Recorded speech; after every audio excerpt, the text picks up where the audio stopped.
Well, hello, everybody. Thanks for joining with me today. This is Pastor Keith. Welcome back to Thursdays Through the Bible. I know we've had a little bit of time off and want to apologize for that, but we've been out of town and on different things.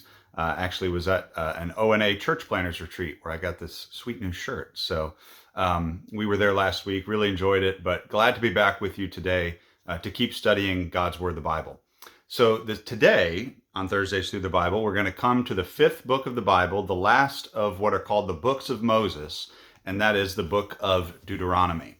Now, Deuteronomy, even in the name, kind of tells us what this book is all about. It comes from the Greek word that essentially means second law. The Greek word nomos, law, from deuteros, from two, so the second law. And this is really Moses's final words to the people of Israel. To remind you of the setting, this is taking place as Israel has wandered through the wilderness for 40 years. All of the disobedient generation that came out in the Exodus, they've all died in the wilderness, except for just a few people.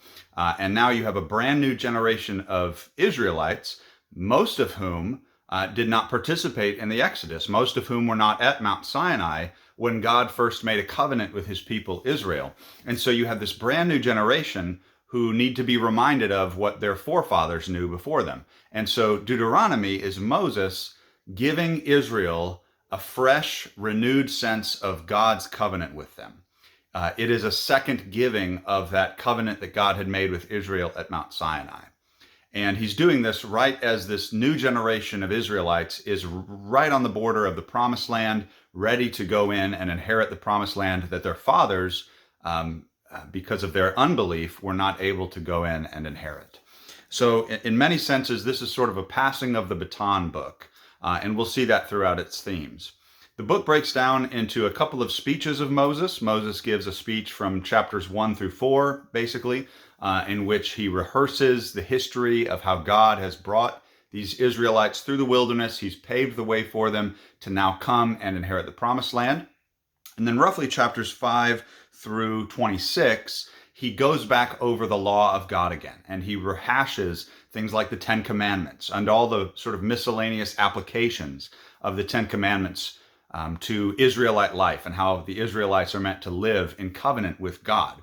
And we know that because of how he ends chapter 26. At the end of chapter 26, this is what Moses tells this new generation of Israelites.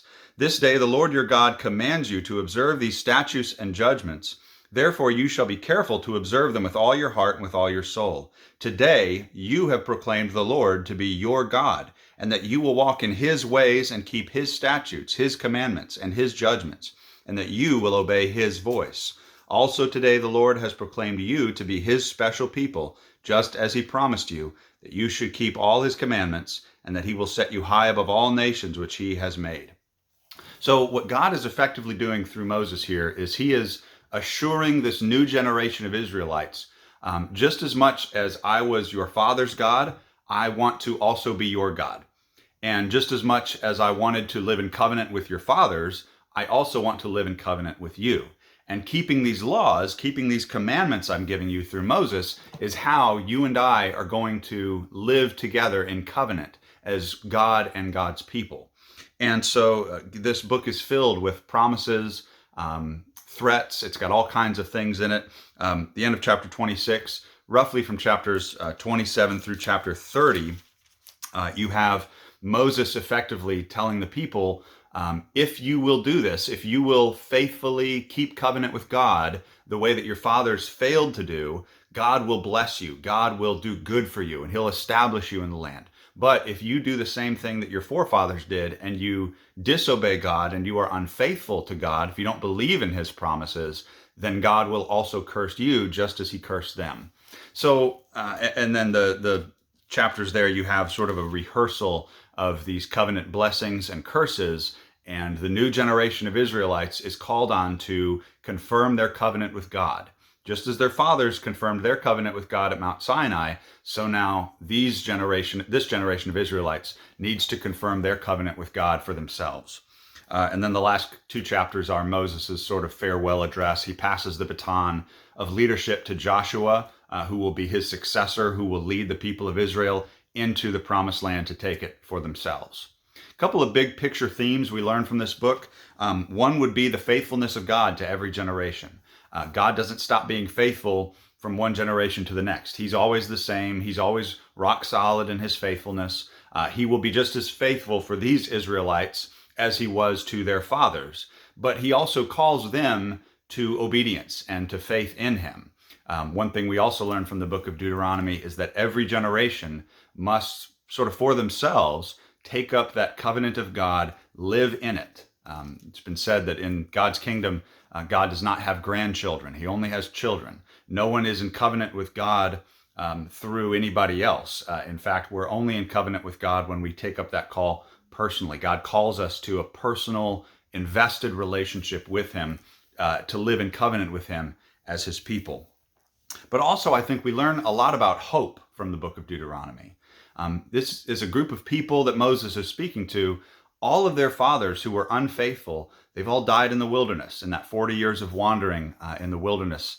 And now they have an opportunity to sort of get it right. And what we'll see in the book of Joshua is that unlike their fathers, in many ways, they will be faithful to God. They will do what God says. Not always, they won't do it perfectly. And in fact, Moses in Deuteronomy chapter 31 will warn them about the fact that he sort of sees the day coming when they will also be unfaithful to God.